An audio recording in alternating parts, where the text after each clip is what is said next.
transportation, most people use cars to get to where they want to go. When it comes to buying a car, you have two choices. You can either buy a used car or you can buy a new car. So the benefits for buying a new car are pretty self-explanatory. I mean, if you want a certain model or a certain color or bells and whistles. But what about the benefits of buying a used car? When you think about buying a used car, most of the time you remember the downfalls of buying a used car, like mileage, and maybe it's not going to be up to date on repairs and stuff like that. So today I will be talking to you about the advantages of buying a used car. So whenever a person buys a new car, as soon as they put their title, the name on the title, the value of the car goes down by 20%. This is known as depreciation. According to Philip Reed, a car loses 20% of its value as soon as you buy it. In just 1 minute after you drive off the lot, a $30,000 car will lose 6% or $6,000 of its value. By the end of the first year, if you decide to sell that car because of the mileage and wear and tear on it, this could bring that 20% up to a 30%, or losing $9,000 on the car instead of $6,000. So a new car depreciation, let's look at a $30,000 car for example. So if you decide to sell that car 3 years after you buy it, that $30,000 could go down to $15,000, causing you to lose 50% of its value. Compare that to a used car depreciation. So you take that 3-year-old car and you buy it for $15,000, and then 3 years later you want to sell it again. So now you can sell it for $10,000, making you only lose $5,000 instead of 50% of its value.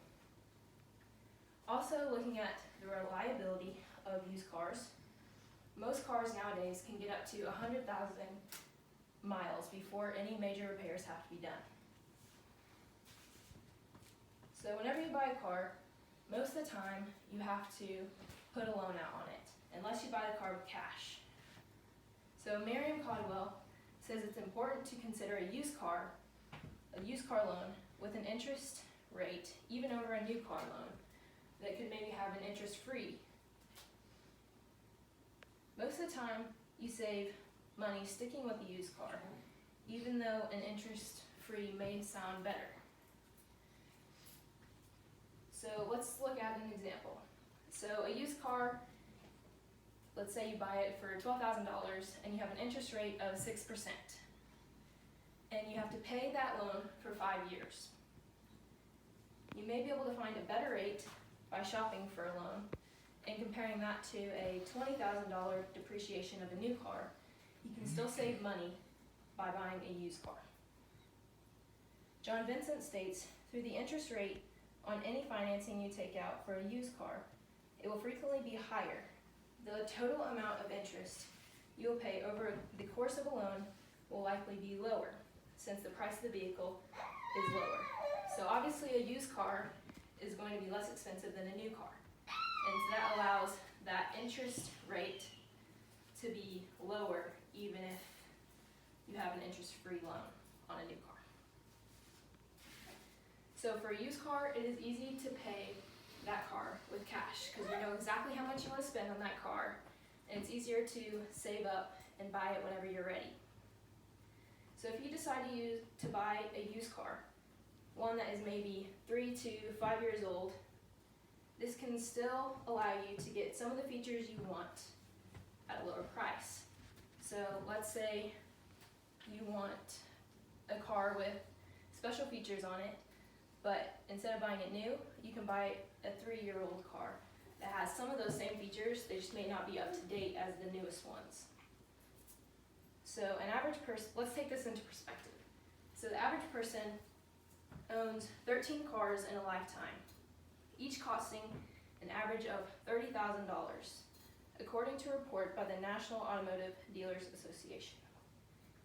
If each of these cars was 3 years old instead of being new, you could save nearly $130,000 during a lifetime. So based on the kind of car that you want and whether you're going to sell it a few years later or if you are going to keep it for your entire lifetime, it just depends on this, whether you want to buy a used or a new car. So along with the advantages of buying a used car, there is also personal reasons for buying a new car, which is what we've been talking about. Either way, buying a car can be a very stressful process. It is up to you how much you want to spend and how much you want to lose if you decide to sell that car later on down the line. After looking at some of the advantages of buying a used car, would you consider buying a used car over a new one? Thank you for your time.